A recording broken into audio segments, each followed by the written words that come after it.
J'étudiais un jour seule ma leçon dans la chambre contiguë à la cuisine. La servante avait mis à sécher à la plaque les peignes de mademoiselle Lambercier.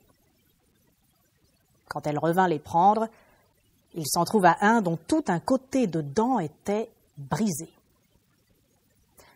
À qui s'en prendre de ce dégât?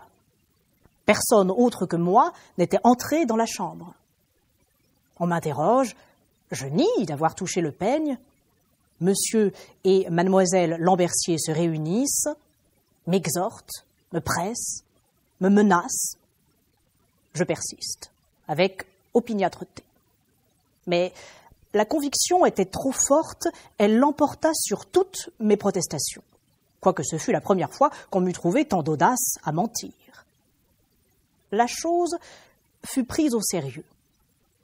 Elle méritait de l'être. La méchanceté, le mensonge, l'obstination parurent également dignes de punition. Mais, pour le coup, ce ne fut pas par mademoiselle Lambercier qu'elle me fut infligée. On écrivit à mon oncle Bernard.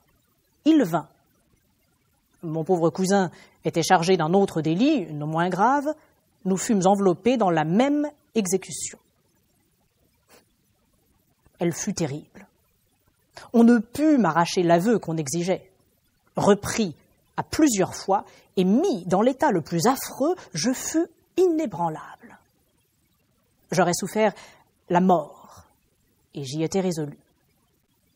Il fallut que la force même cédât au diabolique entêtement d'un enfant, car on n'appela pas autrement ma constance.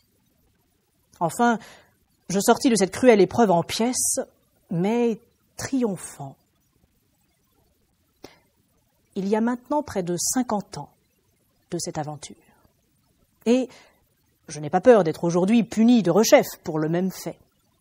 Eh bien, je déclare à la face du ciel que j'en étais innocent, que je n'avais ni cassé ni touché le peigne, que je n'avais pas approché de la plaque et que je n'y avais pas même songé.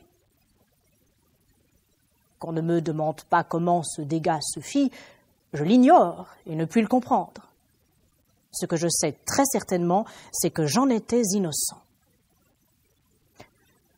Qu'on se figure un caractère timide et docile dans la vie ordinaire, mais ardent, fier, indomptable dans les passions. Un enfant toujours gouverné par la voie de la raison, toujours traité avec douceur, équité, complaisance, qui n'avait pas même l'idée de l'injustice, et qui, pour la première fois, en éprouve une si terrible de la part précisément des gens qu'il chérit et qu'il respecte le plus. Quel renversement d'idées, quel désordre de sentiments, quel bouleversement dans son cœur, dans sa cervelle, dans tout son petit être intelligent et moral. Je dis qu'on s'imagine tout cela, s'il est possible, car pour moi, je ne me sens pas capable de démêler, de suivre la moindre trace de ce qui se passait alors en moi. Je n'avais pas encore assez de raison pour sentir combien les apparences me condamnaient et pour me mettre à la place des autres. Je me tenais à la mienne et tout ce que je sentais, c'était la rigueur d'un châtiment effroyable pour un crime que je n'avais pas commis. La douleur du corps, quoique vive, m'était peu sensible. Je ne sentais que l'indignation, la rage, le désespoir. Je sens, en écrivant ceci, que mon pouls s'élève encore. Ces moments me seront toujours présents quand je vivrai 100 000 ans. Ce premier sentiment de la violence et de l'injustice est resté si profondément gravé dans mon âme que toutes les idées qui s'y rapportent me rendent ma première émotion.